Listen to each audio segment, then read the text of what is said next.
দুইটাই ইয়াবা একসাথে সেবন করেছিল। সকালে গণপতি স্যার ছাদে হাঁটতে এসে তাদের দেখে ফেলে ধমক দেয় এবং জোরে জোরে বলে, তোরা এত সকালে এখানে কি করিস? তখন তাদের মাথা কাজ করছিল না, তারা মান সম্মানের ভয়ে গলায় গামছা পেঁচিয়ে মুগ্ধ দাস এবং সিদ্ধার্থ দাস গামছা দিয়ে টান মেরে ফেলে। এই যে এটা আমরা পরবর্তীতে আমরা মেডিকেল থেকে যে রিপোর্ট পেয়েছি, সেটা ময়নাতদন্তের রিপোর্টে সেখানেও চলে আসছে যে এটা অ্যাসফেক্সিয়া বা শ্বাসরোধ কারণে হত্যা, অর্থাৎ এই বক্তব্যের সাথে মেডিকেলের যে রিপোর্ট সেটা মিলে গিয়েছে। তখন স্যারের দেহ টিন দিয়ে ঢেকে রেখে পালিয়ে যাওয়ার সময় সম্ভবত স্যারের স্ত্রী এবং মেয়ে শব্দ শুনে ছাদে চলে আসে।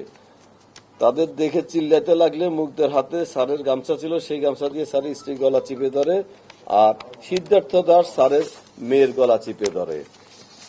এক হাতে মেয়ের গলা চিপে ধরে, আরেক হাতে মুখ চিপে ধরে। মুগ্ধ স্যারের স্ত্রীকে মারার পর সেই গামছা দিয়ে আবার দুজনে একসাথে মেয়ের গলায় পেঁচায়। তাতে মেয়ে না মরলে পাশে কবুতরের খাবার রাখার বাক্স থেকে রশি নিয়ে এসে মেয়েটার গলা পেঁচিয়ে দুই দিক থেকে টান দেয়। ছাদে একটা পুরাতন প্লাস পায়। বাড়িতে কোনো সিসি ক্যামেরা আছে কিনা সেই ভয়ে তারা ওই প্লাস নিয়ে নিচতলা গিয়ে বিদ্যুতের তার কেটে দেয়, যেন সিসিটিভি থাকলে সেটা ডিসকানেক্ট হয়। তখন মুগ্ধ ছাদের উপরে ছিল। আবার সিদ্ধার্থ আবার ছাদে গিয়ে মুগ্ধ সহ দুজনে মা মেয়ের লাশ ছাদের গেটের ভিতরে সিঁড়ির দিকে রাখে, দেবুদের ছাদ হয়ে থেকে যেন দেখা না যায়। এখানে দেবুদের ছাদ যদিও মাত্র 2 ফিট দূরে, তাদের সাথে ঘনিষ্ঠতা ছিল না বা যাওয়া আসা ছিল না। তারপর দুজনে স্যারের রুমে ঢুকার পর দেখে বাচ্চাটা ঘুম থেকে উঠছে। বাচ্চাটা সিদ্ধার্থকে দেখে বলে, সিদ্ধার্থ দাদা তুমি এখানে কেন? সেই রুমের পাশেই দেবুদের বাসা ছিল। দেবুদের বাসার কেউ শব্দ শুনে টের পেয়ে যায় কিনা এই ভয়ে বাচ্চাটাকে তারা কাপড় দিয়ে গলা পেঁচিয়ে মেরে ফেলে। আমরা এর আগে বলেছিলাম বাচ্চাটা ঘুমে ছিল, তারা ঘুমন্ত বাচ্চার উপর ঝাঁপিয়ে পড়ে। এটা তাদের থেকে যেটুকু আমরা বক্তব্য পেয়েছিলাম তখন আমরা সেটুকু বলেছিলাম। তো এখানে কোর্টে গিয়ে তারা বলেছে, বিজ্ঞ আদালতে তারা স্বীকারোক্তি দিয়েছে, বাচ্চাটা ঘুম থেকে উঠে সিদ্ধার্থকে বলেছে, সিদ্ধার্থর নাম ধরে বলেছে যে সিদ্ধার্থ দা তুমি এখানে কেন? এরপরে তারা অনেক ক্লান্ত হয়ে যায়, ক্লান্ত হয়ে গোসল করার পরে আরো একটা ইয়াবা ছিল সেখানে, এটা সেবন করে। মুগ্ধের মাথায় বুদ্ধি আসে, যেহেতু মেরে ফেলছে সেহেতু চুরি বা ডাকাতি হিসাবে মানুষ মনে করে এমন কিছু করে। তখন তারা ড্রয়ার খুলে সব এলোমেলো করতেছিল। মুগ্ধ অলংকার এনে দিচ্ছিল সিদ্ধার্থ সেই অলংকারগুলো প্লাস্টিকের বাক্সে এবং কাপড়ের প্যাকেটে ঢুকাচ্ছিল। এরপরে সেই বাড়িতে তারা টাকা পায় 15,000। জুম্মার নামাজের সময় স্যারের বাসার ছাদ হয়ে দেবুদের বাসার ছাদ দিয়ে সাবধানে দেয়াল টপকায় বাইরে বের হয়ে যায়। মুগ্ধ সেই 15,000 টাকা নিয়ে গিয়েছিল। স্বর্ণ সিদ্ধার্থ নিয়ে গিয়েছিল, নিয়ে রাস্তার গলিতে রাখে। পরে কাউকে বুঝতে না দিয়ে পূর্ণিমা কাকির বাসার পেছনে মাটিতে পুঁতে রাখে। বিজয় কাকা, পূর্ণিমা কাকি তারা এসব বিষয়ে কিছু জানত না। বাসায় গিয়ে আবার গোসল করে মুগ্ধের কাছে আবার যায়, গিয়ে 3,500 টাকা নেয়। এই 3,500 টাকা দিয়ে পরবর্তীতে যে মোবাইলটা বন্ধ ছিল সেটা উদ্ধার করে। পরের দিন মুগ্ধের সাথে যোগাযোগ হয় না, বাসায় ছিল। এরপরে তাকে পুলিশ ধরে নিয়ে আসে। আর মুগ্ধ দাস যেটা স্বীকার করেছে তার সামারিটা এইরকম। তার নাম মুগ্ধ দাস, অপর আসামির নাম সিদ্ধার্থ দাস। 21 তারিখ আনুমানিক রাত 3টা 3:30টার সময় ইয়াবা খাওয়ার জন্য গণপতি স্যারের বাসার পাশে দেবুদের বাসার বাউন্ডারি ওয়াল টপকায় দেবুদের বাড়িতে ঢুকে। দেবুদের বাড়ির 3 তলা, নিচতলা কাজ শেষ হয়নি, তাই নিচতলা সিঁড়িতে কোনো দরজা নেই।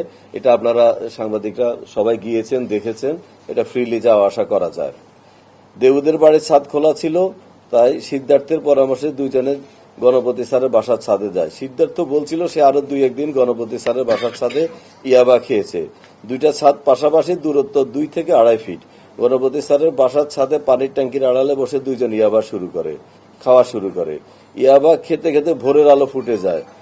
সেদিন 9টা ইয়াবা সেবন করেছিলাম। তাহলে আমাদের সিদ্ধার্থ বলেছে 8টা, এখানে বলছে 9টা। 9টা হতে পারে, ওই 8টা আর নিচে পরে একটা খেয়েছে, দুইটা মিলা 9টা হতে পারে। জীবনে এত বেশি নেশা আর কখনো করে নাই। দিনের আলো ফুটার পর গণপতি স্যার ছাদে এসে দুজনকে দেখে ফেলে, দুজন স্যারকে দেখে দাঁড়ান। স্যার তাদেরকে চিল্লায় রাগারাগি করে বলে, তোরা এখানে কি করিস, কি করতেছিস? এই কথা বলার পর মান সম্মানের ভয়ে চিল্লালে মানুষ জেনে যাবে, এটা এর ভয়ে তারা আর কোনো কথা বলার সুযোগ না দিয়ে দুজনে ধরে ফেলে স্যারের সাথে ধস্তাধস্তি হয়। স্যারের ঘাড়ে থাকা গামছা দিয়ে সিদ্ধার্থ গলায় প্যাঁচ দিয়ে দুইজন দুই দিক থেকে টান দেয়, মেরে ফেলে পরে সেখান থেকে পালানোর প্ল্যান করে। স্যারের মৃতদেহ ছাদের এক কোনায় রাখার সময় স্যারের স্ত্রী এবং মেয়ে ছাদে চলে আসে। সম্ভবত শব্দ শুনে তারা ছাদে আসেন। ছাদে এসে তারা 2-3 বার চিৎকার দেয়। এই 2-3 বার চিৎকারের বিষয়ে একটু আমি বলি। এখানে চিৎকার শুনেছে এরকম আমরা একটা সাক্ষ্য পেয়েছিলাম। এক ভদ্র মহিলা বলেছিলেন এখানকার অধিবাসী। সেই ভদ্র মহিলা এইটুকু তথ্য দিয়েছেন, বাট বিস্তারিত দেওয়ার আগে তার স্বামী তাকে আবার পিটিয়েছে কেন পুলিশকে তথ্যটা দিয়েছে।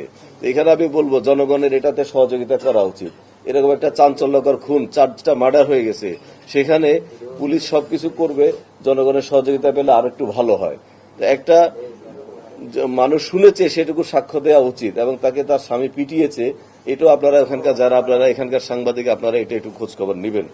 তখন এই মুগ্ধ দাস স্যারের স্ত্রী এবং সিদ্ধার্থ দাস স্যারের মেয়ের গলা চিপে ধরে 5 মিনিটের মতো ধস্তাধস্তি করতে করতে দুজনকে মেরে ফেলে। স্যারকে ছাদে থাকা টিন দিয়ে কোনায় ঢেকে রাখে। মা মেয়ের লাশ দরজার আড়ালে রেখে দোতলা যায় এলোমেলো করার জন্য, যাতে মানুষ মনে করে বাসায় চুরি বা ডাকাতি হয়েছে। দোতলায় গিয়ে রুমে ঢুকে যায়, মেইন গেট খোলা ছিল। মেইন গেট বলতে ছাদের মেইন গেট। ডাইনিং রুমে থাকা অবস্থায় দেখি রুমের মেইন গেট। ছেলেটা তার রুমে কেবল ঘুম থেকে উঠে বিছানায় আছে। সে এদেরকে দেখে চিৎকার করে বলে উঠে সিদ্ধার্থকে চেনে এবং সিদ্ধার্থর নাম ধরে একবার চিল্লাইছিল। তখন তারা দুজনে গিয়ে ছেলেটাকে কোনো চিৎকারের সুযোগ না দিয়ে বিছানায় ফেলে পেটিকোট দিয়ে ছেলেটা গলা চিপে বেড়ে ফেলে। তারপর অনেক ক্লান্ত হয়ে যায়, বাথরুমে গিয়ে গায়ে মাথায় পানি ঢালে। আশেপাশে সবাই ঘুম থেকে জেগে উঠছিল, ফলে মানুষ দেখতে পারে, এ ভয়ে আর বের হয় নাই।